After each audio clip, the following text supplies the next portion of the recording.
Hey everyone, this is Jon Beeby from ByJack, and this is Rock Paper Podcast.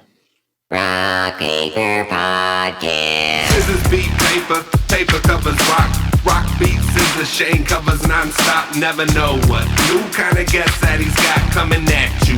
Live and direct on the spot. Could be rock, folk, country, or hip-hop, jazz. All kind of folks that he has. Could be an artist or a comedian to make you laugh on the Rock Paper Podcast. double-decker fudge round, rolling round town. Shane coming at you live and direct from ground zero. He's your hero, he's your bestie. Rock Paper Podcast with Shane Presley.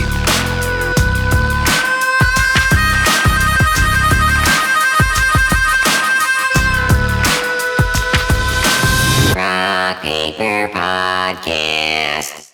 Hey everybody, Shane Presley here, Rock Paper Podcast, coming to you from St. Louis, Missouri.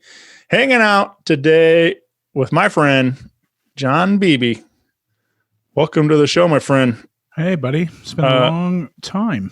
Yeah, this is cool, man, because we've known each other a while now. We've been friendly for quite a while, but this is your first appearance on this show. Yeah. And sure. So that's what's fun is this is a cool opportunity for me to kind of catch up with my friends, get to deep dive into some of the stories and everything else. And, a lot of we have these conversations sometimes at the bars or whatever, different shows. I've run into people and things, and it's hard to have a conversation when there's a band playing and everything else. So No, absolutely. I was just had old buddy Chris Denman on the other night. I was laughing, thinking about that time when the three of us were hanging out at Oyster Bar together and had to document the occasion. The three podcasters in one room, and Yeah, what was that? That must have been 3 years ago, something like that. At least I don't know. It's been a while, but yeah, it's crazy, man. Especially with everything with. Obviously with COVID and stuff, I feel like it's been the longest time, but it's also been the shortest amount of time. It's weird to think we've already been dealing with this almost a year, and but at the same time, I'm like, man, it's crazy to think that it's a year's flown by, and I don't know. It's just, it goes back and forth between, I feel like it's been forever. And then also I'm like, oh my gosh, it's already been a year. It's so. Yeah, I was kind of the same. I've got a company in the UK as well, travel back and forth, and the most bizarre thing kind of struck me where I was like, this is the longest period of time I've stayed outside of the UK. All of my work's kind of, it's all on hold until the end of COVID and stuff like that. So it's this kind of bizarre moment of being, and I absolutely love St. Louis. That's the kind of strange part about it. It's usually I'm kind of running back to go and do work and come back and get to see everyone. But now it's just that this is what it's actually like living in one place for a long period of time. And, for the majority of my life, I've just moved and moved and moved, pretty much from as soon as I left college, running around. It's just been wherever work's been, I've been going, from London up to Glasgow, over to New Zealand, America, just running around, and kind of finally got that kind of settled down moment in St. Louis. And then, there's all the COVID stuff and whatever else. So it's been a bit crazy. Yeah. It's been a wild ride, man. Yeah. So born in London, is that right? Is that what you're saying? I'm basically a traveler. I was born in Birmingham, which is about 2 hours north of London. Moved to Nottingham when I was about 3 years old. Then went to boarding school for a while, left boarding school, went to Glasgow University. Throughout pretty much from the age of 15 to 22, was working at the Edinburgh International Festival and the Fringe Festival, which is a big arts festival that takes over the whole of Edinburgh throughout the month of August. And then learned kind of my trade in that, which was live events and theatre. And then worked in London for a while, doing corporate events, and then started my own events company, which then brought me over to America. We were doing some video gaming event stuff. Then started ByJack as a company because I saw a big market for merchandising. And then that's basically kept me, moved. That was in Southern Illinois, and then moved that to St. Louis just for a bigger market. and yeah, I met JB Anderson from Gaslight. He was the first person that I kind of really met. And we started talking about work. And then from there was just a big spider web of this person knows this person and blah, blah. Yeah. Built up from there. So, yeah, I can't exactly remember. I mean, I met as very good possibility was through Gaslight because, JB was a big part of this show for a good time. And we've been, friendly, of course. And I've done a lot of recording over there. And then everybody, I met all sorts of people that recorded there and everything else. So it's like, but the same kind of thing. It's like Gaslight is like just a great networking hub for musicians and people. So, but I can't remember if that's exactly where we first met or not. I don't know. I can't even. Yeah. I mean, we did the Unplugged podcast there for a while. We did, I think, 4 or 5 episodes of it. And then we kind of just burnt out because we were trying to get everyone in the same room and conversations going between different bands and how they knew each other. And we just trying to do that once a month. It was almost like by the time we'd finished wrapping up one show, we were already at the next show and we were trying to book and yada, yada, yada. So, and doing that and then running the merchandising company at the same time was just like, just mayhem, yeah, man. Well, we, so really like the gist of, this conversation started, I was like, we made the announcement. We're working together now. Yeah. We launched an official Rock Paper Podcast merch store through ByJack. So I was like, man, let's get together, let's talk and talk about how this all came to be, man. Like I said, we've been friendly a long time. I know we kind of talked about doing something in the past, but it just all worked out this time around right now. Like we, it was like made sense to let's do this, man. And so I'm really glad to be a part of what you and ByJack are doing, like everything you guys already created. I mean, there's been several of my friends obviously have stores through ByJack also, but I'm glad to be on the roster now. Yeah, well, I mean, it's one of those things that it's, sometimes we get like, there's a lot of, I mean, like yourself, I mean, we've known each other for 3 years and I'm pretty sure the moment I met you, I was like, hey, you should get a store with us. Blah, blah. Right. But it's our whole ethos at ByJack is we want to be helping people. It's not about like just acquiring as much talent as we can. Right. It's about fitting in with the, what someone else's needs are. And every single person we work with has a different set of needs, whether they're doing it for promotional purposes, whether they're doing it to raise money as a revenue stream. So ours is very much, it's a very kind of a slow approach at a sales arm. And then, as usual with these sort of things, it's kind of when it rains, it pours, because we got you on board. Cerebral Entertainment Network wanted a bunch of their stuff done at the same time. So we were trying to kind of juggle all of that. Plus, we've got some other clients that haven't launched yet, so I can't mention them, but we've got a few other people that are like, building up and back and forth, et cetera, et cetera. And I mean, the best example was last year. We got into conversations with the St. Louis Symphony Orchestra, a huge organization in St. Louis, and we started talks, I believe, in April, like right at the beginning of COVID. And it wasn't until November that we finally launched their store. It was just back and forth, and art departments and CEOs and all this stuff back and forth and back and forth. Right. So some people like you and I, you're just like, hey, you got Andrew Binder to do the artwork and stuff like that. And it was like, hey, this is what I'm thinking. What do you think? And that's a super easy client for us because it's like, well, I'm going to suggest this, this, and this because I think it looks good. Do you like it? Yep, great. It's on the store. Start sales. And I think that was the bizarre thing was like we got it up on the store with you, and before I'd gone to bed, we'd already had like 5 sales, and I was like, how is this going? Like he's done no post yet, blah, blah, blah. And I was like, how are people finding, like, because you put the link on your store, I think, of like linking through. And I was like, are this many people on your website, like clicking through? And then you were like, no, I've just sent it to a few close friends. Well, I sent it to a couple buddies just to like, hey, what do you think of this? Like everything look okay. And, cause I sent them some of the mock-ups of like what we were looking at. But I wanted to send them the actual link to the store, and like and then they started. I didn't expect them to start buying, but they did, and like so I was like, well, that's cool. And like so, yeah, I think we sold a few just before we even made an official announcement, but but yeah, man, that was got a nice response from those little Shaney shirts. Hopefully, if you haven't got yours yet, you can head on over to ByJack.com right now and snag one of those. And of course, we have some updated original logo shirt in different colors and stuff, all sorts of options on there.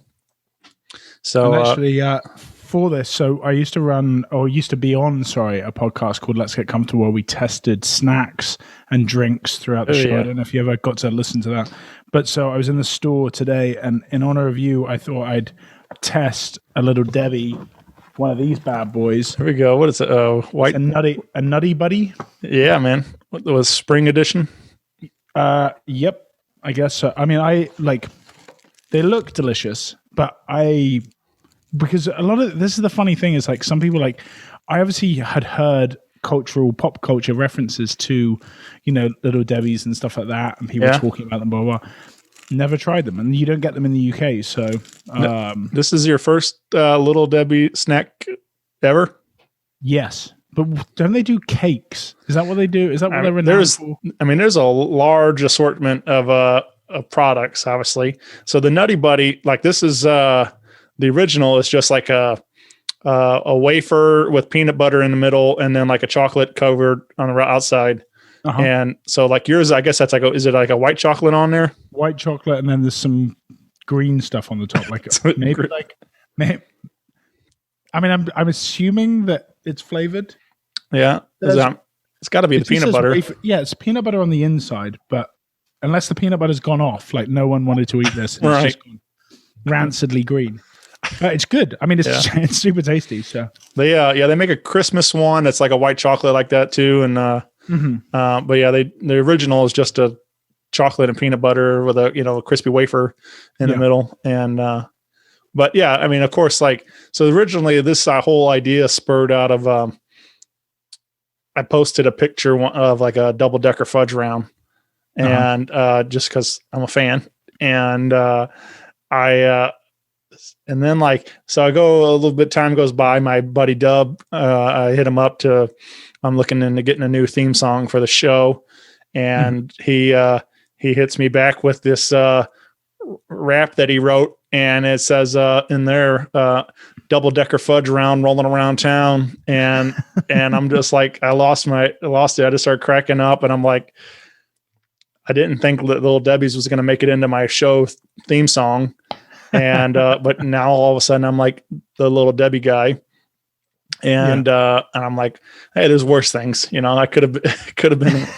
So I was like, I'll embrace it, and so then I did like a cheap little Photoshop of myself on my phone. Putting my face on there, but I was like, it got to the point where I was like, I need to do this officially, and the time's come. So people seem to be responding to it, and it's for me, it's just like it's a very multi-layered joke. I mean, obviously, it's just funny to see my face on the Little Debbie logo with red hair and the bonnet and all that stuff, but also it's like I've never been called little, it's like I've never been. Yeah. Absolutely. So, I mean, like, I've always been the big kid. I've always, so there's a lot of, layers to it, and just makes me laugh when I see it. But yeah, man, Little Debbie's, been a big part of my life, for many, many years. Well, yeah, and Andrew did such a great job of like mimicking that logo. And making it, something that is yours, but also just, it's so true to the original, but it's you in there. And it's, I have so much respect for different artists that we work with. So I do some graphic design, and I definitely say it's more graphic design than being a designer, if that makes sense. And what I mean by that is like, I watch a lot of like, Icon and Inks, like daily stories and stuff on Instagram, and Andrew's there at 11 o'clock at night, like sketching something out, and I'm just like, there's almost a jealousy of like being able to draw, freehand draw stuff, and how good he is at it. And there's a bunch of other people around town as well that I just watch, and I'm just inspired by of like, do I want to go and spend hours and hours and hours training myself to be maybe half as good as these guys. And then I realized it's like, actually, you find in a city like St. Louis, you find your place, right? And so we found at ByJack, like, if people want, here's my logo, but I need some other text written around it, whatever, like, yeah, we can rattle that off. If you want something else, then we've got this designer, this designer, this designer, this designer. Like, this one's really good at cartoon stuff. This one's really good at, like, photorealistic stuff. And we, do a lot of that when people come to us for, like, printing, and they're like, oh, well, we want design stuff. And I'm very quick at the draw of just saying it's not, that's not necessarily our forte. Right. But here's the designer and stuff like that. And so dealing with that, like, we manage quite a lot of designers and things like that. So there's quite an interesting thing of, like, how to brief a designer in a specific design route and whatever else. And I was thinking about that for your stuff, is that doing that kind of, like, knockoff brand. So, like, doing like a natty light, but it's, Shaney light or something like that. Right.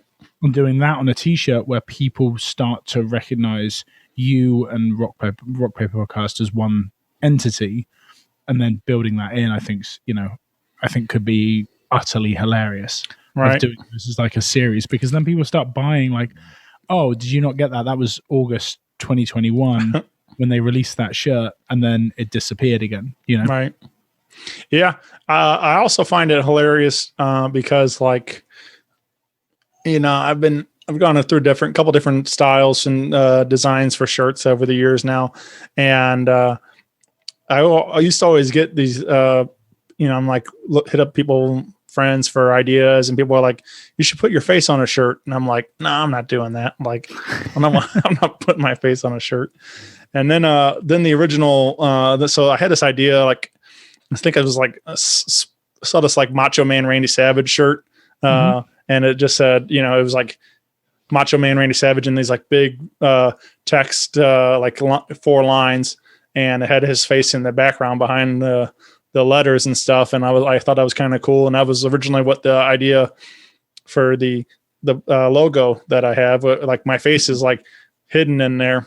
Yeah. On the corner there. So but it's like not a lot of people even realize it's there until you point it out, and they're like, oh, it's like one of those magic eye kind of things or something like that. It's like, it just looks kind of broken down. And then all of a sudden it's like, oh, there's a guy's face in there. Yeah.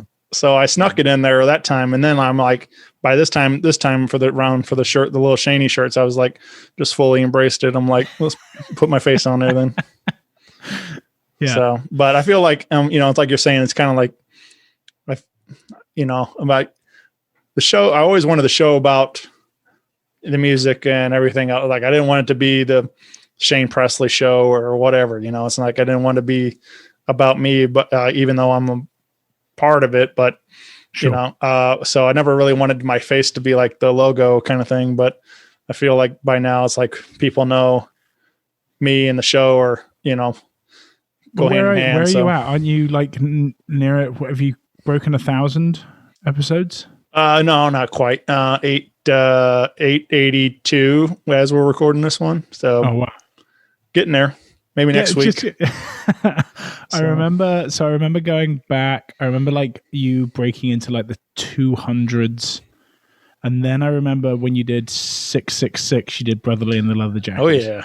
That was that was the one that I really remember, because it was like, that was just when I was starting to know who Josh was, and Danny and the boys from Brotherly, started to get to know them and like what they kind of stood for and things like that.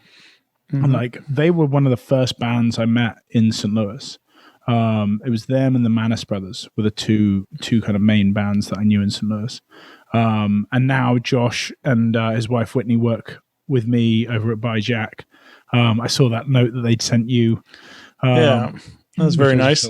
Yeah. So, and they're just such a great team to have, because it's just like, they definitely keep me in order. I'm the kind of like the mad inventor in the corner going, we should do this. And Josh is like, yeah, let's make t-shirts for a second and kind of reins me back in. And it's like, I'm out trying to like, for all intents and purposes, brokering deals and partnerships and who are we working with, and why would this be a good, link up with, what we're doing and stuff like that. So, and it's just, it's really interesting, like we get some unexpected partnerships, that do, insanely well, and then other partnerships that we think are going to blow up and they don't do as well to start with and stuff like that. And I get asked this when people come on board. It's like, well, what's the secret sauce to making shirts sell? And I'm like, I have no idea. I have absolutely no idea.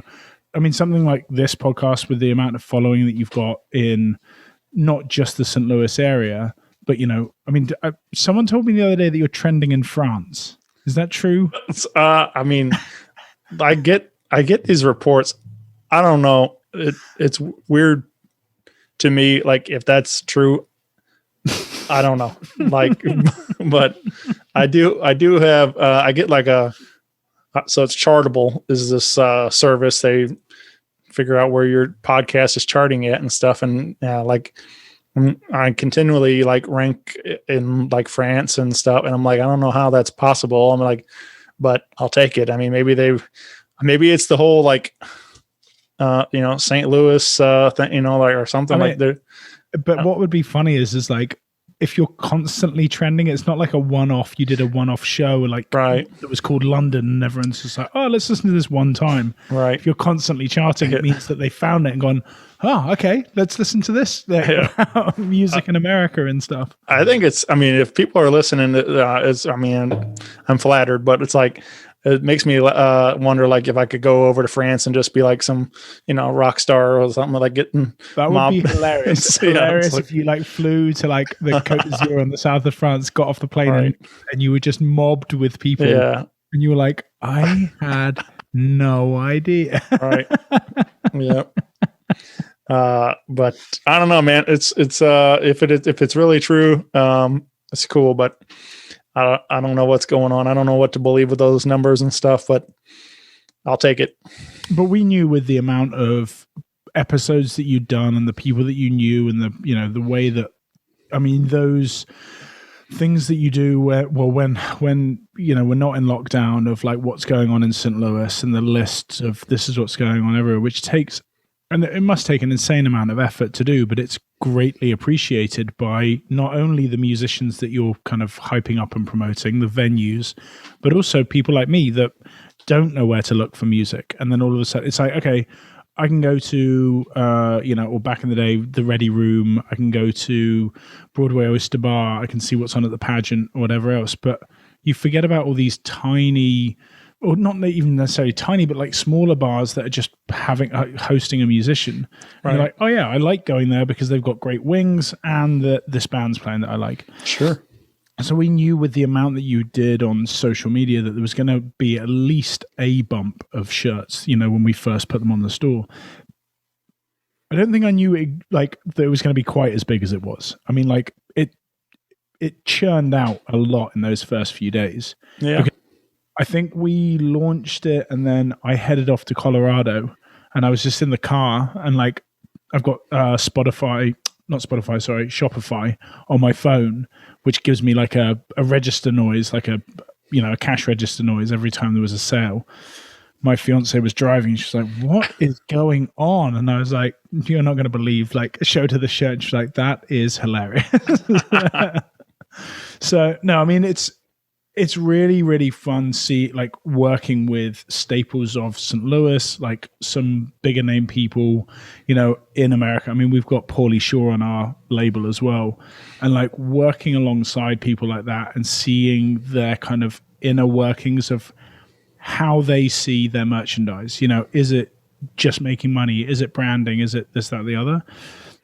And it's really interesting seeing the business model, or at least that section of their business model, like what's important to them, and when we've got people like the Symphony and things like that, it's a really cool thing to see, like, okay, now I'm talking to your business development team to see like why they want to do this.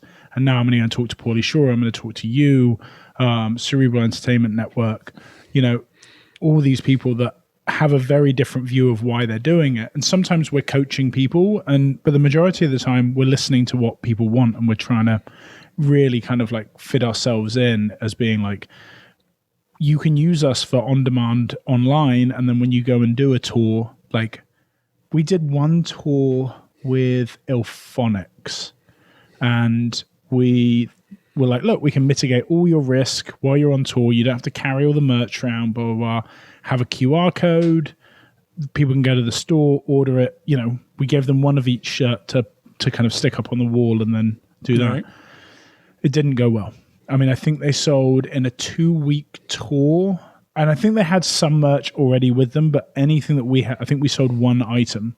And we take that to people now and say, look, you have to have merch as a band on, like, as you're going, you know, on tour. Because originally we were like, oh, this is great. A band doesn't have to waste money on merch that they may or may not sell.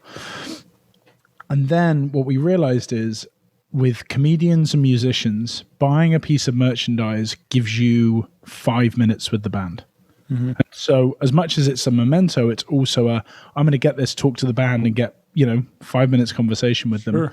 And then be able to have that interaction, maybe get them to sign it or whatever else. So it was really interesting us learning what the consumer wants that aren't necessarily our consumers. They're just consumers of merchandise. We're just a cog in the wheel of a band or a comedian that's on the road all the time. So it's definitely been like a huge learning curve in so many different departments because obviously then it's very different when we go to a big music festival and we're producing 5,000 items to go to a music festival and how that, you know, sells and stuff like that. But I remember early on, like people were like, well, how many smalls, mediums and larges do I need? I'm like, Right. I have no idea. I don't know who listens, all of your listeners, you know, 16-year-old girls, or are they all, you know, 50-year-old bikers? Like Right. that's, and then trying to figure out that demographic and stuff like that. It's always an interesting one to try and work out, you know? And I've been trying to like figure that out, you know, and whenever I do that, and like, no matter what you do, like, you're still never going to have the right like mix. Like you think like, okay, well, a lot of my guys or a lot of people that listen to my show are like 20 to 30-year-old guys, and, you know, like get a lot of larges and extra larges or something like that. And then like, it turns out it's all the girls that want to buy the smalls or what, you know, or whatever. And it's like stuff like, I don't know, just, it's never what you think it's going to be when you just go to sell. And like, you only get like, you know, 10 smalls and they're gone in the first day. And you're like, all right, well, didn't see that coming. So, but always buy excessive amounts of your size. That's the key. Yeah. All right.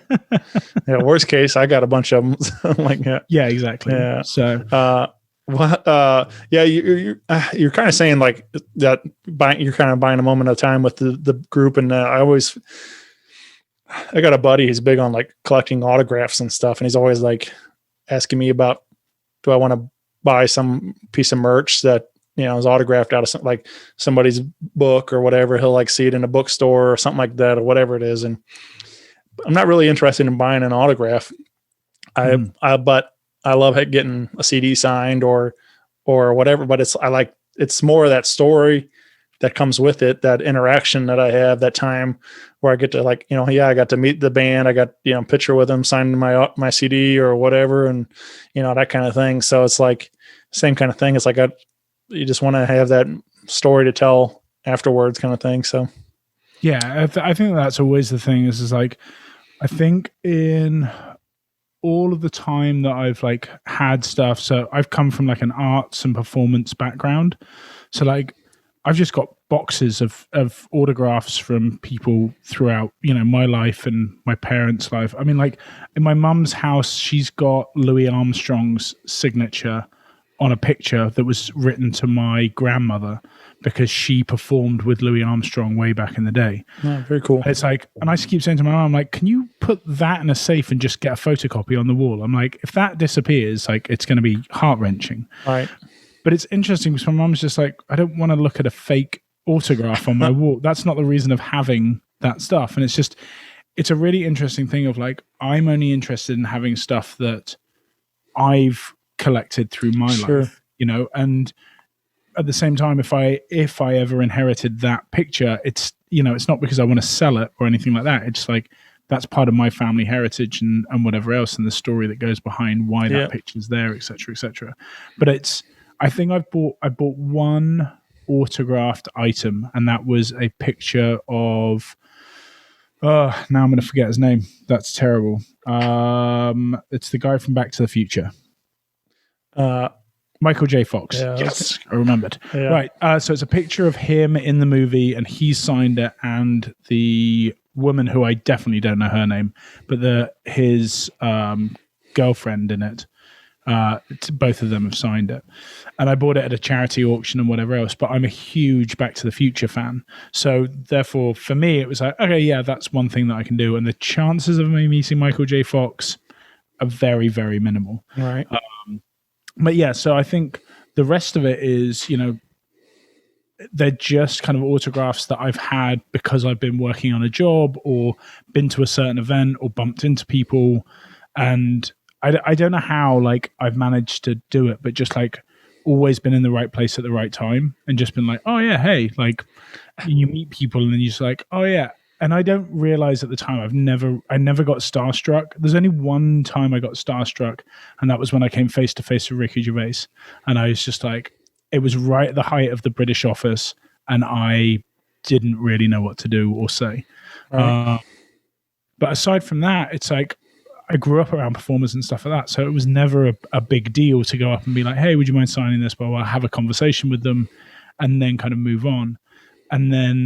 And even to this day, I mean, I work with Chris Denman, and Chris interviews some major, comedians and musicians and stuff like that. And the people that come in and out of our office, it's insane sometimes. And it's like, I mean, there was one time, the only time I got a little bit freaked out. So where my desk was pre-COVID in the office, my back was to the door. So I was working away and I heard this voice come in. And without looking up, I just picked up my phone and text my British business partner, and I said, Ulrich Bachmann is in my office right now. And so it's TJ Miller from Silicon Valley. Right. And it just his voice, and I was just like, this is incredible. And then like sitting and having a conversation with him, but it was that kind of shock of just being like, I had no idea that they were coming in. And Chris and Beth's my other business partner, they joke with me because there's so many people of kind of high up pop culture in America that I just didn't grow up with. Right. So there are people that walk in and everyone else is freaking out, and I'm just like, hey, do you want a coffee? Like, Sure. like, absolutely no idea who these people are. Yeah. I had a night like that when again, I wouldn't have bothered him anyway. There's working the door at Broadway Oyster Bar. I would occasionally see some celebrity type people that come through the door. Of course, it was always a highly recommended place. Anybody that was, visiting and stuff. So like, but a couple people, were cool about it. Like that, and if they're just like hanging out, like I would be different. But if they're eating dinner, I'm not gonna, obviously I would never think to do something like that to bother them while they're just, having dinner and stuff. But like I met Donnell Rawlings came in one night after performing at Helium, and he's of course was on the Chappelle Show as one of a recurring character and a writer and everything else. But so it was cool to get a picture with him. But like I remember one night Jeremy McGrath came in. He's a big motocross guy. Like he's but like again, I'm not into that world at all. So it's like he could have been anybody, but there was like a lot of people like, who that is? Oh my God. Like, but this like Supercross thing was going on at the arena up the street. So that's why he was in town. But I'm like, I have no idea. Like, I don't really care. Like, he's just a dude to me, but it was but the same kind of thing. Like you're saying, there's this whole group of people, they were like freaking out that he was there and stuff. And so, but yeah, if you don't know who they are, it's just a guy, so. No, it is. And it's like, I mean, it's always that thing as well. It's like, I mean, I do a lot of corporate event organization in the UK, and it's the people that come across our paths are people that are on their way up, right? So like I'll work with people and then 4 years later, they're in an HBO show or Game of Thrones or whatever. And I'm just like, oh yeah, I was working with them a few years ago, Right. And it's like, I get accused all the time of name dropping, and it's more, I'm just as surprised to see someone that I know or have met, sure, on TV or in a movie or whatever else. And I'm just like, oh, that's bizarre, of just seeing that side of stuff. And, I think growing up in that world where there are performers and comedians and stuff like that. And it was mainly on the performance side more than music or anything, but seeing those those people and working with them. And the majority of it was, I think I was either too young at the time to know who they were, or they just weren't big when I was working with them. So like the best example I have of that was there were two guys that I was working with and like plugging up their microphones and their guitars when they were doing stuff and blah, blah, and running around. And everyone was like, look, you got to stay for the show. You got to stay for the show. And like, I don't care. I'm going to the bar. Didn't bother me at all. And it turned out to be the Flight of the Conchords. Oh, nice. Yeah. And so like I'd worked with them for, I don't know, maybe like a week or so and just never watched any of their stuff. And it wasn't till maybe about 5 years later that I then came across the Flight of the Conchords and I was like, these guys are really funny. And then it kind of like jogged a memory of the name because it was so unique. Right. And I was like, oh, I used to be their mic guy. Right. So yeah, it's always fun. And like, I love being in that live, event world of whether it's, music, live concerts and stuff like that. There's a buzz about it, especially working behind the scenes. Sure. That's always good fun. Yeah. Yeah, man. So you mentioned, Polly is also one of your clients. How'd you come about getting to work with Pauly Shore? That took a long time. Yeah. So Beth, my business partner, does a lot of public relations and social media stuff and things like that. Definitely didn't explain properly what she does, but she's a whiz kid when it comes to like where things are, from getting people on the Today Show through to, scheduling out social media, how to do it, map everything and all that sort of stuff, as well as kind of understanding all the analytics. So she's been running Pauly's account for, I'm going to say about 4 years. I may be wrong, but let's just say as long as I've known her. And then I was like, oh, it'd be cool to do some merchandise with Pauly, blah, blah. And he had 3 shirts that he's always done. And I was like, we could add new shirts and come up with some ideas, blah, blah, blah. So then that was just always like, I kept dropping that every 2 weeks or in, kind of partner meetings. I'd be like, hey, what about Pauly? What about Pauly? What about Pauly? And then finally she was like, right, we've had enough of like Pauly's merch guy because something happened, that he didn't ship out a shirt or something. I was like, okay, cool. I'll have a conversation with him. From the moment of me having a conversation with Pauly to closing it, I think I had 5 meetings with not only Pauly, but like business managers and blah, blah, blah, back and forth, how everything was going to work, make sure that we weren't, we had to be compared to 3 other companies and yada, yada, yada. And it just took forever back and forth and back and forth. And I think the main reason that I got it was that I had Beth in my corner being like, to consistently like put it back in front of them and say, hey, where are we with this? Where are we with this?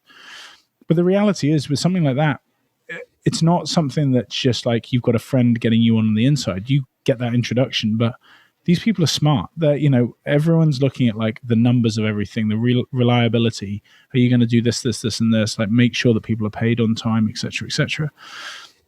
And so that's always the big side of it was like, we had to make sure that all of our numbers lined out and it's a service that people actually wanted, because anyone can it's one of the first things I say to people when we have conversations is like anyone can beat our price. But the way that you beat our price is by buying in bulk. So as a owner of a brand, you're taking on a huge risk to essentially make some more money. But what if that design doesn't work? So with us, like we could have put up I'm not sure actually. Do you know how many of your logo shirts have sold?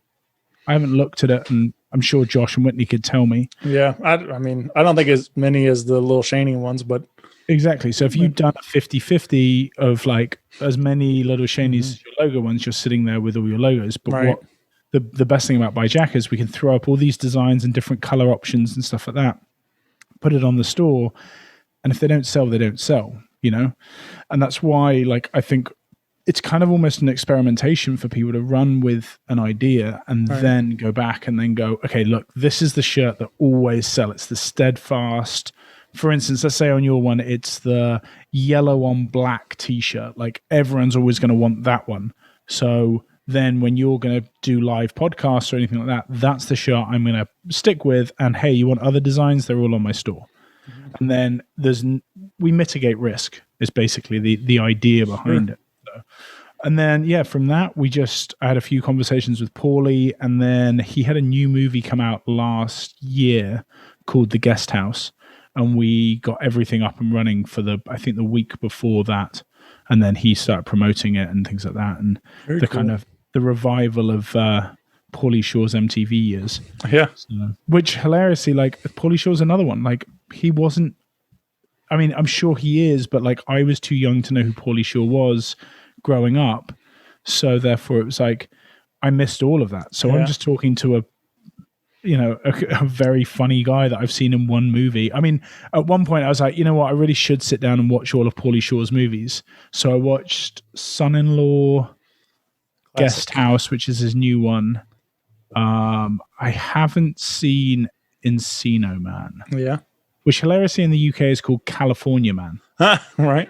So I haven't, I don't know. I don't really know why. And Biodome I haven't seen. Biodome is like probably one of my favorites. It's which is really funny. I actually brought it up the other day because I think it's been 25 years since the movie came out. So I think it was 25 years. Yeah, just either before Christmas or maybe in January or something. Yeah. Like that. So the anniversary hit, and I shared my moment.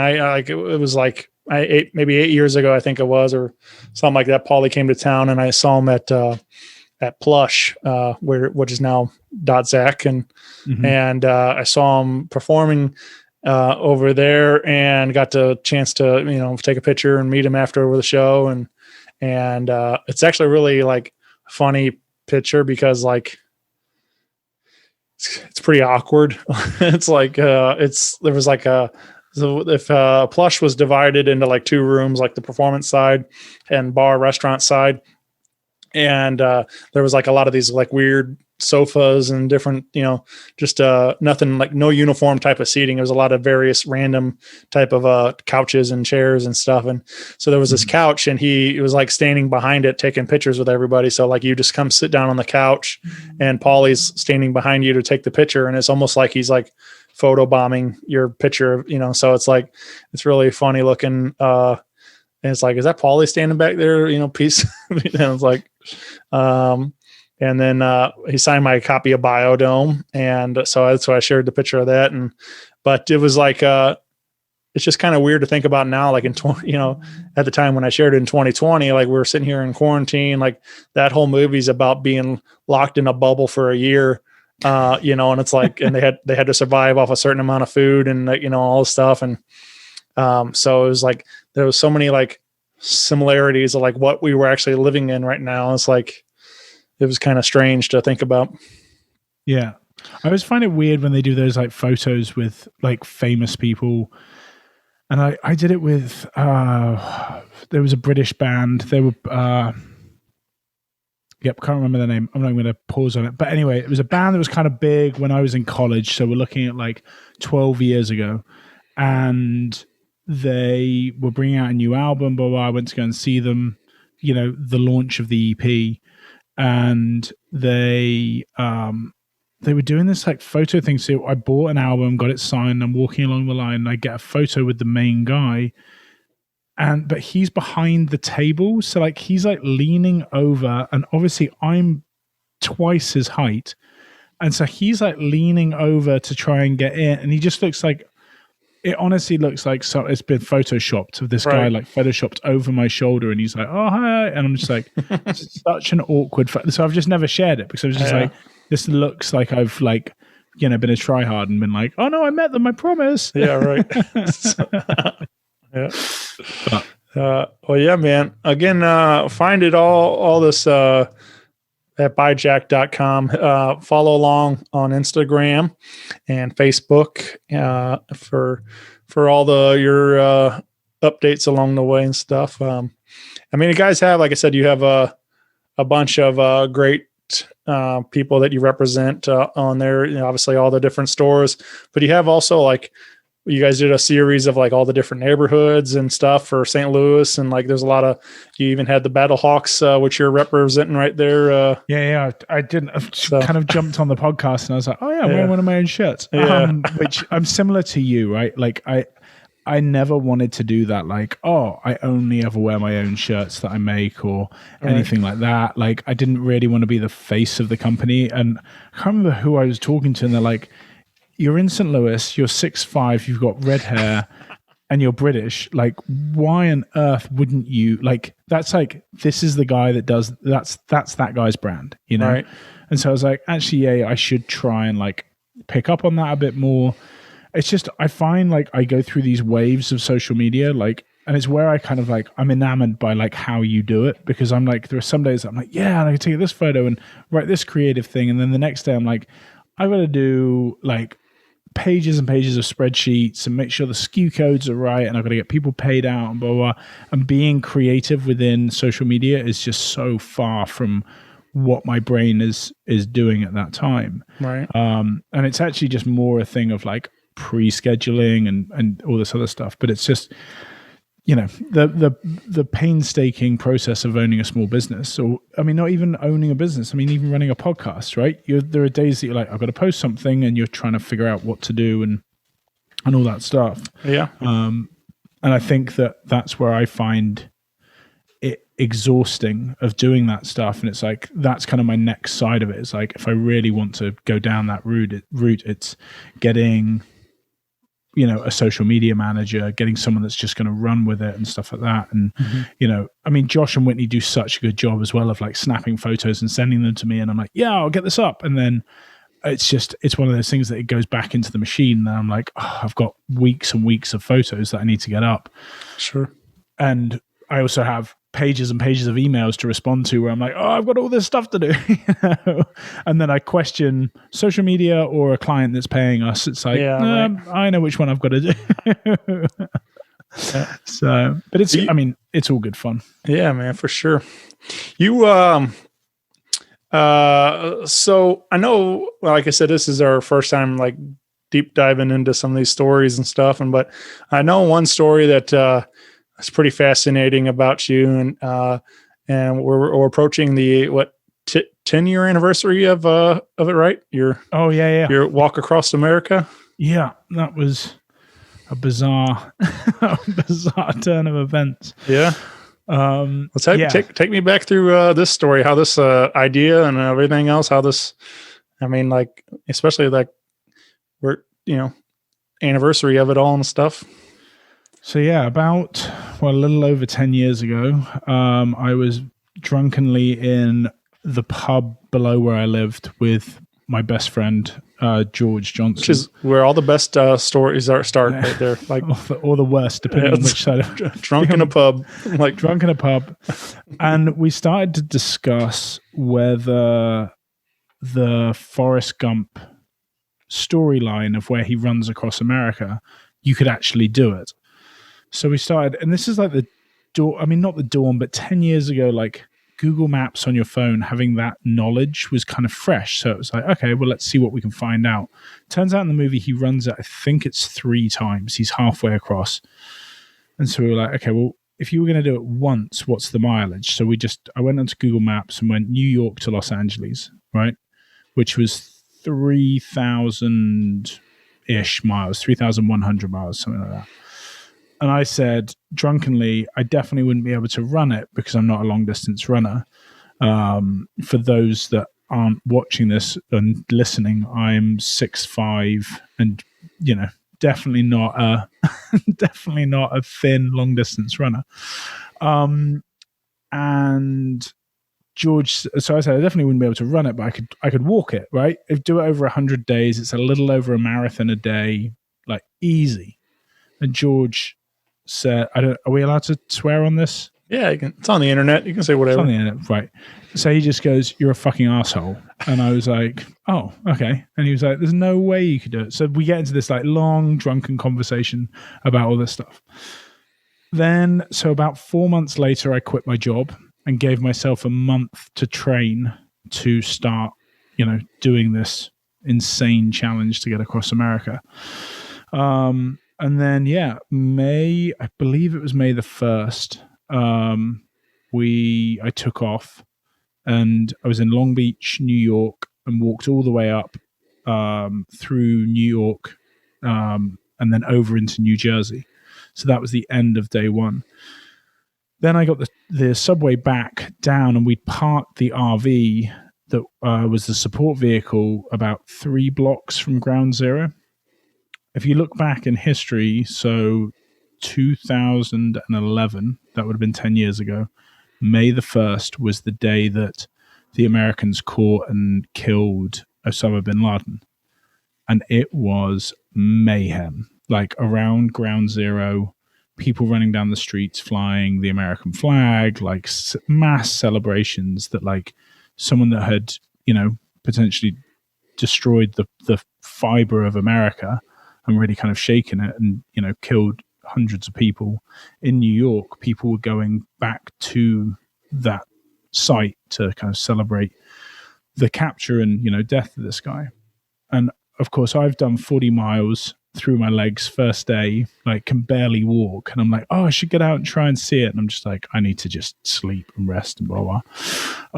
So that was day one. So that was an interesting start to the whole escapade. And then, so I made my way up from there and up through the Allegheny Mountains up to Chicago, where we picked up Route 66. And so the usual day would be, I'd be trying to do 40 miles. So it was 4 legs of 10-mile stretches. So I'd have the RV drive 10 miles, and then I'd walk to them, eat some food, change shoes, socks, blah, blah. Then they drive another 10. I go and meet them, etc., etc. So I get up to Chicago, but after the second day we got behind because I had to get someone else's name on the RV and blah, blah, blah. So I only got about 12 or 14 miles in that second day. It took me to rebalance everything out because you can't just like the next day do like 62 miles. I was just adding 2 miles here, 2 miles there, blah, blah, blah. It took me till I got to Chicago to get back on track. So I was way behind schedule. And then from there, hit up Route 66, came down through Illinois, hit St. Louis, and parts of St. Louis that I remember is like, I remember walking through the Grove and down Manchester and like all the way down to Maplewood.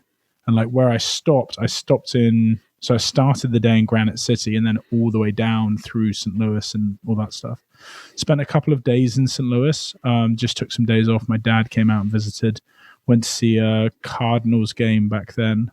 And for any baseball fans, 2011, around June time, there was a baseball game where the lights went out in the middle of the game and extended the game till like 1 o'clock in the morning or something like that. That was the game I was at. So that's the point in history that I first came to St. Louis. Anyway, then carried on, went across, got as far. The aim was to always go with Route 66 as much as we could, because obviously it's a dead road now for the majority of it. So we went all the way down, got past Santa Fe, between Santa Fe and Albuquerque, and I was going across, kind of unbeknown to me, but I was going across Indian reservation land. And so I didn't think anything of it until I was held at gunpoint from the landowners who were like, this is the whitest man on the planet walking across our land. And they asked me like, what are you doing? And I said to them, I was like, oh, I've walked here from New York. And they were like, sure you have. And I was like, got my phone out, showed them the daily blog that I was writing and blah, blah, blah. Guns went away. They were like super impressed with it. And they're like, where are you going? Where are you going? And I was like, to California, which we're 2/3 of the way there by that point. And then just kind of, we decided at that point, after being held at gunpoint, that probably not a good idea to just go randomly across fields. Right. So we headed south from Albuquerque, got to Albuquerque, headed south down to Phoenix. So I'm going through Phoenix and the deserts down there right around July time, like June, July. Yeah. So like the hottest part of the year. Nice and toasty. And it becomes a bizarre thing where like you can literally, as you're drinking water, you can feel like it replenish everything that you need to keep going, and how drowsy you get when you're dehydrated. When it's, I'm going to say it was like 104 or 106 and 0% humidity. So it's just like all the moisture just gets sucked out of your body. Right. So I was like, I mean, I was drinking, I can't even remember the numbers, but it was an insane amount of water. It was like maybe 5 or 6 gallons of water a day to try and I bet you'll get someone comment on this being like, that's impossible to do, which I probably am exaggerating, but I remember just drinking copious amounts of water. And at one point we were walking through a desert and we ran out of water because we thought we'd come to a town by the time, but no, we were completely out. I just saw that clip. Somebody shared it online the other day, that Three Amigos clip when they're riding on horseback through the desert and like they go to get their canteens and I think Martin Short's just got like a little bit of water, a splash. And then Steve Martin's got like just sand in his canteen. And then Chevy Chase is like over there, like gargling with it and like spitting it out and like, and all it's got, I don't know, just, so that's what I laughed. So imagine like going through the desert with a, canteen full of sand and stuff, like just. Honestly, I remember coming out, where were we? It was something Pines, I think, or Palms, 6 Palms, 26 Palms, something like that. Anyway, we came out of the desert and I was like, I'd seen billboards for miles and miles and miles before us that there was this new strawberry lemonade drink at McDonald's. And I was like, I'm not drinking anything till I get to a McDonald's. And that's what I'm drinking. And it was no joke, the best drink I've ever had in my life. Right. It's just like all of the sugar, how hot I was. And I must have looked homeless. Like I was just covered in dust. Like walking, I'm like, one of those, please. Right. Almost something out of Blazing Saddles or something, Did you get the Forrest Gump beard going by then? So I was actually sponsored by Remington Shavers and a company called King of Shaves. And the concept was that I wasn't ever going to grow a beard. But then just throughout time, lack of water, I started growing this beard. So we decided as a press shoot to do me in the middle of the desert shaving. And so, we had like an old coffee pot filled with water, shaving foam, kind of me, about 50 pounds lighter than I am right now. And it was just, just from walking and stuff like that. But yeah, I got a massive beard. I lost I was at 0% body fat and started to eat into all my muscle and stuff like that. And not from, I was trying to put on weight basically, I was eating about 7,000 calories a day and just burning through all of them, especially in the heat and stuff like that. So, but yeah, just massive, huge bowls of ice cream and like mixing ice cream, trail mix, chocolate sauce on the top, anything to get calories in my body. Right. Which now I'm just like, that seems like fun. And at the time it was like the worst thing in the world, Yeah. So, but then finished at Route 66 in Los Angeles, at Santa Monica Pier. Had a police escort down the ramp there and stuff like that. So there's some cool photos and footage of me finishing up everything that I was doing. And then, I'd been sober for about 6 months at that point. And at the end of Santa Monica Pier, there's a bar. And I'd said to my mum, the only thing I want was this Irish cider called Magners, which she couldn't find anywhere in the US. So I think she'd brought it from the UK, or she found it at like some random Irish bar. She was like, I have to buy these off you. So I paid over the odds to take these out of the bar. And I think I had half a bottle of it and I was all over the place. Just hadn't had booze for that long. And I was a third of the weight that I used to be. So that's fun. How you celebrated with the beer? Yeah. Yeah, Mm-hmm. man. Yeah, I had 2 of those and then pretty much blacked out. Then we went to Vegas for a week and just like chilled by the pool and relaxed and just ate and tried to. But according to my mom, I was absolutely intolerable. She was just like, it was like it's like getting someone off, meth or something like that. You'd done so much stuff for so long that then you didn't know how to like reacclimatize back to the real world. Right. I don't remember it that way. I remember it being amazing, but I presume my mum was probably right. It would have been funny if you got to like Vegas and then you're drunk in a pub again. And you're like, I bet we could recreate the movie Hangover, or something like, it's like just every, it's just a different movie every time. And Yeah, each time, just as soon as just keep living movies Right. throughout my life. Yeah. But no, man, that's incredible, man. Like that's, I don't know. It's like you say, it's literally like right out of a movie. I mean, like, it's just crazy to think about that adventure and everything. And, but yeah, is that like, have you ever thought about like, like a documentary version of it or anything like that? Or So we had a film crew with us. I say us, I mean like the support team was the film crew.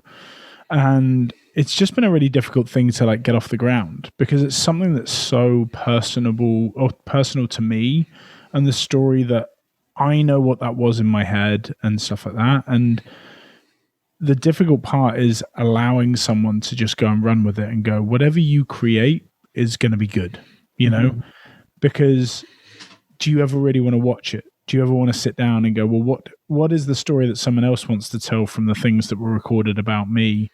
And will that then start erasing memories of what happened and stuff like that? But I kind of feel now, like 10 years on, the situation of me like really wanting to like remember the stuff. There's certain things that I will never ever forget. The being in New York, that first night.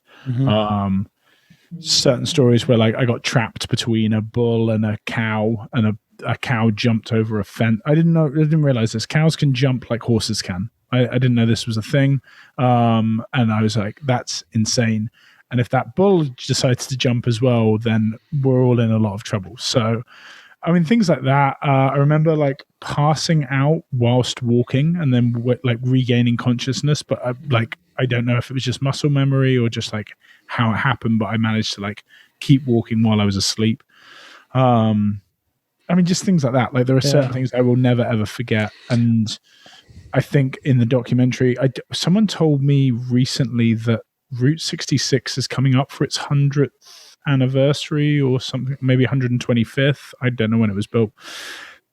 So I'm thinking about trying to do something along those lines of, talking to some documentary makers, and because I've got all the footage is there, it's all ready to go. It's just finding someone and the funding to basically put this together, because it will be a mammoth task. Yeah.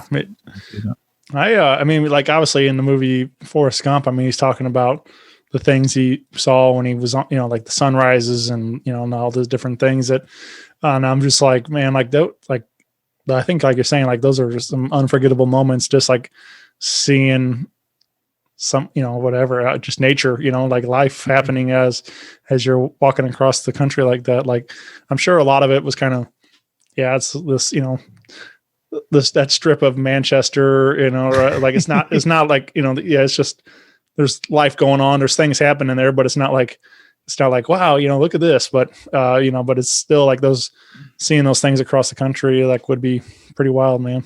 Well, one thing that I remember about St. Louis, like talking about Manchester, was like, I remember walking into the Grove, and I remember I'd run out of water and I went into Sweetie Pies, which is now Grace Meat and 3. And they had this big gumball machine as you walked in. And I was like, hey, can I just fill up my water? And they're like, yep, absolutely. Like they were so nice, like so welcoming. And then when I moved to Southern Illinois, I was like, I really need to go back to St. Louis and go back into Sweetie Pies and stuff like that. And it was really interesting coming back and being in that area and sort of seeing what was going on and seeing it from a point of view of not, this is just one stop on a massive journey, but like going back and revisiting that and stuff like that. And also not knowing that Sweetie Pies was like an absolute, not just a St. Louis staple, like a Route 66 staple. Yeah. That I didn't find out till maybe 2 years after the walk. So it's interesting. You see these things where it's like, oh, I don't, knowing this, that, and the other and stuff like that. Mm. And then, like you said, like seeing nature generally, like one thing that's amazing is like, I think that I really noticed was like walking across America, you see the landscape change quite literally step by step, right? Whereas when you drive, you can drive and kind of be in your own head for 2 hours, and all of a sudden you're like, oh, now we're in the mountains, or now we're in the bluffs or whatever, and like you start seeing that stuff, and it's just, you're already there. You don't get to see that gradual change over, essentially 40 miles every day, and then seeing what changes and how the earth changes color and stuff like that. So yeah, it was an amazing experience, and at the same time, I say that it's like, it was something that I did, and it almost felt like a job. Like I was just like, this is what I've got to do. I've got to get up at this time. I've got to eat by this time. I've got to do this many miles, blah, blah, blah. I've got to write this blog. I've got to do this, blah, blah, blah. And then you get to the end of it and you're like, okay, done, packaged. Right. And so now it's that point where I'm like looking at it of just saying like, is this the time that I now really focus on the movie, or not even the movie, the documentary or whatever, just do like a YouTube couple of episodes or whatever, to just put it together as being like a documentation of what I did. Yeah. But again, it's finding the time to do it, and really like hyper focusing, and to what end? Like what's the end result? Is this just some like self gratification? Like, look at me, look how great I was. And that, it's funny because for me, it doesn't, I've already done it. Like it's all in here to me, so.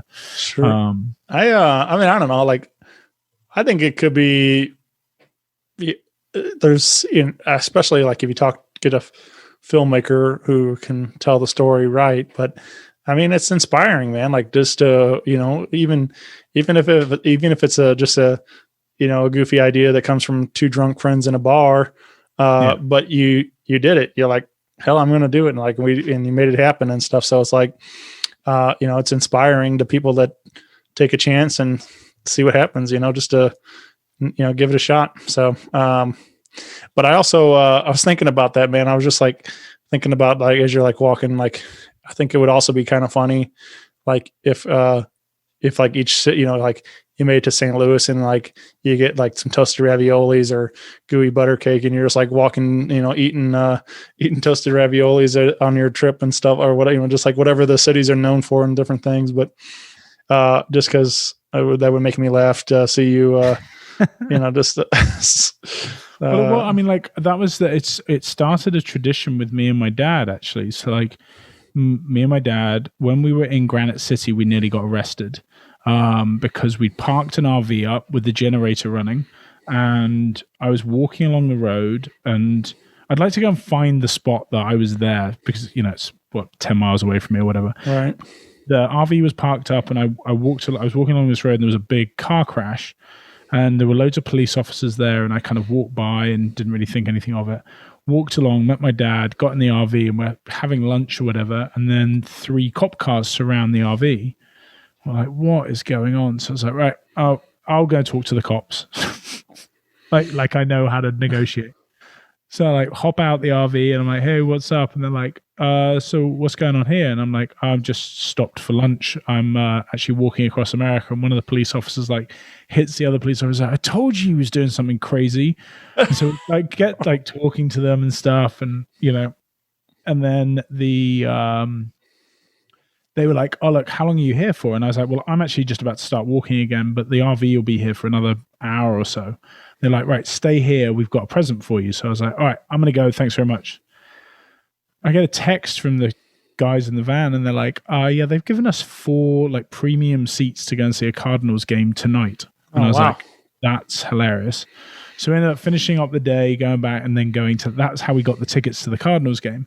But now every time my dad comes into town, as long as there's a Cardinals game on, we go. And neither of us know what on earth's going on, by the way. It's not like we're big baseball fans or Cardinals fans. We're just like, let's go to a Cardinals game, eat peanuts, drink beer, shoot the shit. And at some point, maybe some fireworks will go off and we'll get a home run. I don't know. No one knows what's going on. So yeah, that's root just for the white guys in the white jerseys. And, exactly. Make sure you get the right ones. Yeah. But I mean, that's just like a thing now that it's like, it's fun. Like those sort of traditions exist because of that stuff, but yeah, it's just, it was a cool way to see a country, man. And like people ask me, would I do it again? Would I do another country? Blah, blah, blah. I think I'd be grasping at straws to try and recreate something that was like already quite fun. Sure. So I think that where I'm at now is just like, you know what? It was great fun. I've got the daily blog that I did when I walked across, I've got a bunch of photos, I've got video footage, etc., etc. And now it's just finding the right person to cut that thing together and do something with it, Yeah. So. Yeah, man. I think it could be cool. I think we, even locally, we got some very talented filmmakers. Yeah. I'm sure we could arrange for make that, even if it's just a little short story, type of thing, like half an hour movie or whatever, whatever it is. Yeah. And, but yeah, I think even just, like I said, even if it's just for yourself, it'd be cool to just document it and put it all together properly and have it out there. Yeah, for sure.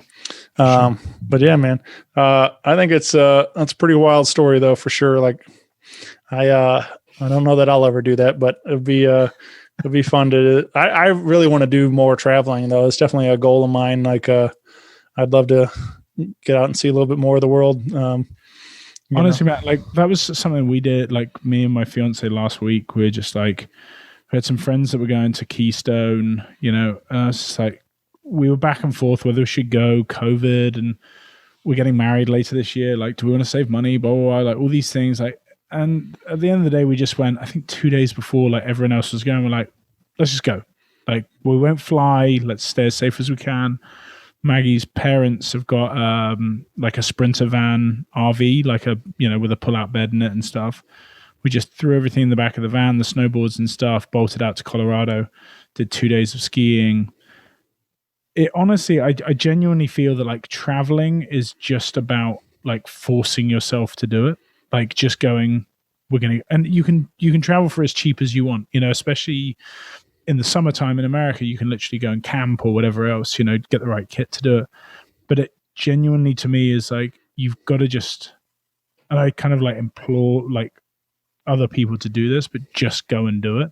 Like, I know it sounds easy of like, or, it's easy to say like, just go travel. But it's just like, once you do it once or twice, it becomes part of your fiber of like getting out and doing that stuff. But at the same time, like even with someone like you, where it's like a lot of your like extracurricular stuff that you do, like the podcast and stuff like that, is so heavily based around music and being in St. Louis, it's difficult for you to say, and I'm going away for 3 weeks, because there would be a gap then, where people are like, well, wait, what's going on or whatever else, So there is, I see how you have that responsibility of stuff, and everyone has their own responsibilities, whether it's kids or dogs or, whatever it is. I think it's an easy thing to say, oh, it'd be nice to, but, and that was where we almost got to the point where we like almost didn't go. But actually it's like, I'm so glad that we got out there because I'd never been to Colorado before. So for me, it was like, it's such a stunning state. And then we just got, as of right now, where we like middle of February, and we've just been hit with this insane snowstorm. Right. But we were leaving Colorado and it basically followed us back. And so it hit Colorado the day after we left and then just blitzed all of Kansas and all of, St. Louis. So you brought it here to St. Louis with you, huh? It's basically, I'm the weather guy. Classic British guy. All right. But no, I think that's a big thing for me is like, I travel an insane amount for work, but it's being able to take that time to like, also like if I am traveling to try and see something or, like, what was it? 2 weeks ago, I went to Indianapolis to like go and pick something up. And so like, I was texting people to be like, people that I know that travel. So there's a guy, Snappy Big Man, who owns a coffee company in St. Louis. Another friend of mine, David Woodruff, and they travel a lot for work. So like, I message them and say like, where to go in Indianapolis, or if I'm in this city, where do I go? Like, and it was a really interesting thing of like, when people tell you like, go to this place for lunch. It's like, make sure you go for lunch. Don't go for dinner. Don't go for breakfast, but like go there when they tell you to go. And finding these like little places, because otherwise you just go into a town and you're like, let's just find, I don't know, like a Applebee's or something that's a safe bet because we like our creature comforts. but actually asking people that travel a lot is like, what do you do when you go to a city? Like, I know one guy that uses Instagram as his roadmap. So like he looks at a map of where things have been, so the geotagging of everything. And so he'll look at that rather than like just using it for photos and stuff. But then he'll go and find these little places around there and restaurants and stuff using Instagram as that basis rather than, necessarily specifically, following a specific person or whatever. Yeah. We went to Indianapolis for a friend's wedding not too long ago. 2 years ago, probably now, whatever. But they live in like San Diego area, but his family's from Indianapolis, so they wanted to get married back at home, kind of thing, and or something like that, whatever it was. So they flew in and had the wedding, and we drove across Illinois and went to the wedding and had a great time, and then like. I guess we got there Friday. The wedding was Saturday, and then like Sunday we're supposed to come home. And one of the girls in the wedding party, she's like, hey, you guys, there's a Colts game going on today. You guys want to go? And we're like, well, we don't have any money. She's like, I'll buy tickets. And I'm like, well, hell, if you're going to buy tickets, so I was like, I didn't really, I wasn't budgeting to go to a game, already on this trip. But anyway, so she bought them. We had, we didn't have like great seats. We were up pretty high, but it happened to be the game. They were debuting the Peyton Manning statue out front. So like that was, cool to see the statue, and then Peyton was there for the dedication and got to see, obviously just on the field, but it was cool that there's Peyton there that day and stuff. And some of the old team came back to, be a part of it also. And we got, before the game, we actually got to go hit the racetrack, Indy 500, and got to go kiss the bricks and everything there. And like, so we, for only being in the city for a weekend and really only having Sunday morning to do tourist type stuff, we squeezed quite a bit in to hit the track and then hit the game and everything else. But it was a fun weekend for sure over there. But that Lucas Oil Stadium is like massive, man. That's It's it was really cool to see, and it's like I'm not real big on it. Like probably like you, like going to like I like football and all, but like I would have never gone if they didn't buy us tickets probably. But like I really enjoy, like it's cool to see some of these different stadiums, even just as a fan of like this, just to seeing all this crazy stuff, like how they do things in different towns and these buildings and stuff, and admire this massive building. Plus it's like wide open on the one end, and like it looks like the planes are gonna like fly right into it. Like it's just like it's kind of wild, man. Like it's anyway, it was cool, but I didn't get to do a lot of like hitting some of the restaurants or any of that kind of stuff, but I think it's that mentality, like you said, of just saying, yeah, sure, understand what your budget is and stuff like that. But like, that's sometimes just the best thing. It's just like, you just go, yeah, sure, let's go do that. And then those are the wildest stories. If you try and plan and do something crazy, it's like, I don't know, like everyone raves about Memphis as a city. And I went twice in 1 year, or at least twice in a 12-month period. And I was not fussed by that city at all. And I went to go and see an NBA game. I was down there as well for a bachelor party. And I had fun, but it's not something that I'd be like, yeah, you know what? I really need to go back. Whereas like New Orleans, on the other hand, I go back every single weekend. Yeah. Like I just had so much fun. There's like an energy to that city.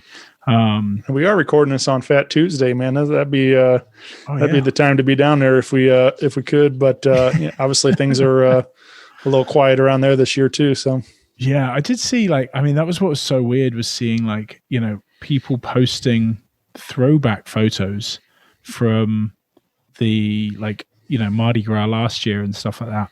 And it's so weird to see photos pop up in your Instagram feed or Facebook feed where there's just loads of people having a good time together, and you're like, Right.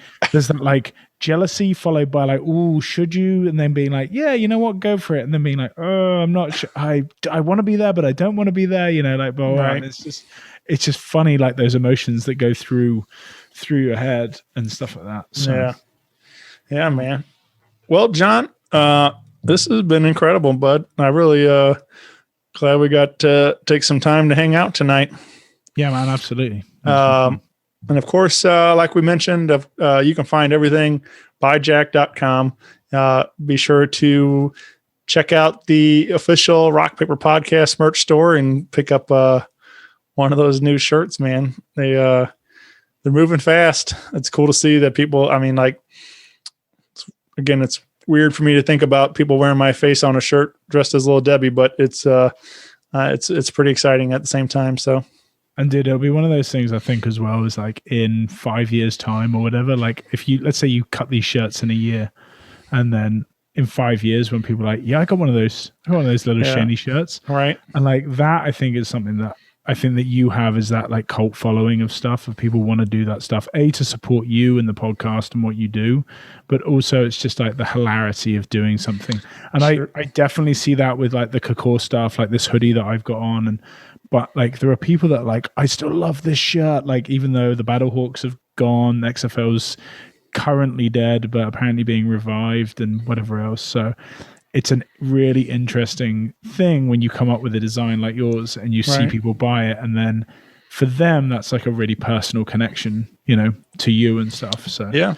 I mean, I feel the same way about, you know, the different bands that I've supported throughout the years, and you know, especially like to have shirts from, you know, the beginning, you know, or whatever, you know, document it kind of through the years of their different shirts and things. And but it's always kind of fun when you show up at one of their gigs with like an oldie like that, and they're like, oh man, you still got that, and like, you know, that kind of thing. So it's always, I get it, man. It's like, it's a fun moment to have like with them, like, you know, like, hey, I've been, you know, following you guys for a long time. So that was one question I've got for you, is like, what do you do, because you bought an inordinate amount of band merchandise, shirts and stuff. What do you do with all of it?